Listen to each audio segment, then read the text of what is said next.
আপনাদেরকে একটা জিনিস দেখাই। আমরা যারা চট্টগ্রামে রাইড শেয়ার করতাম, উবার ছিল আমাদের জন্য একটা সোনার হরিণ। কেন বলতাম? কারণ উবারে কোনো কমিশন ছিল না। রিসেন্টলি উবারে কমিশন স্টার্ট করছে। উবার ড্রাইভ পাস নামে একটা অপশন নিয়ে আসছে, আপনারা দেখতেছেন কি না জানি না। এই যে আনলিমিটেড পাস 24 ঘন্টা 14 টাকা, 72 ঘন্টা 35 টাকা,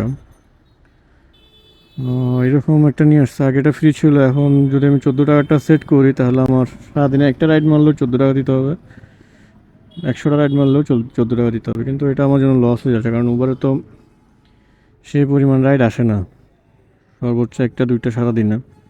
তো দেখা যাচ্ছে আমার লস হইতো। তো আপনারা যারা এখন উবার চালাবেন, তো একটা জিনিস সেটিংস অন করতে পারেন, সেটা হচ্ছে যে এই যে নিচে দিয়ে দুইটা অপশন আছে, বিডিটি 800 আর্নিংস 180 দিনের জন্য 16 টাকা, আর 2000 টাকা হচ্ছে 180 দিনের জন্য 36 টাকা।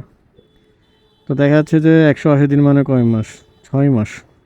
6 মাসের মধ্যে 2000 টাকা আপনি যদি করতে পারেন তাহলে আপনার থেকে মাত্র 36 টাকা নিবে। আর 14 টাকারটা অপশন ওরা যেটা সেট করে দেয় ডিফল্টে, বাই ডিফল্ট, সেটা কিন্তু লস। মানে হচ্ছে 2 দিনে কত 28 টাকা আসি যাচ্ছে, 3 দিনে কত 42 টাকা চলে আসতেছে আমার। 180 দিনে 36 টাকা, আর 3 দিনে হচ্ছে 42 টাকা। তো এই জিনিসটা একটু মাথায় রাখলে উবার থেকে কমিশন যে যাই কাটুক না কেন একটু সেভ করতে পারবেন। কারণ আমিও প্রথমে দেখতেছি কী ব্যাপার, আমাকে 14 টাকা দিয়ে রাখছে, তো আমার ডেইলি 14 টাকা করে কাটতেছে। পরে আমি খেয়াল করলাম যে না, এখানে আরেকটা অপশন আছে, এটা চালু করে দিই। তো এটা আপনারা দিয়ে সেভ করে দিবেন, তাহলেই হয়ে যাবে যে 2000 টাকা হচ্ছে 180 দিনের জন্য 0% কমিশন।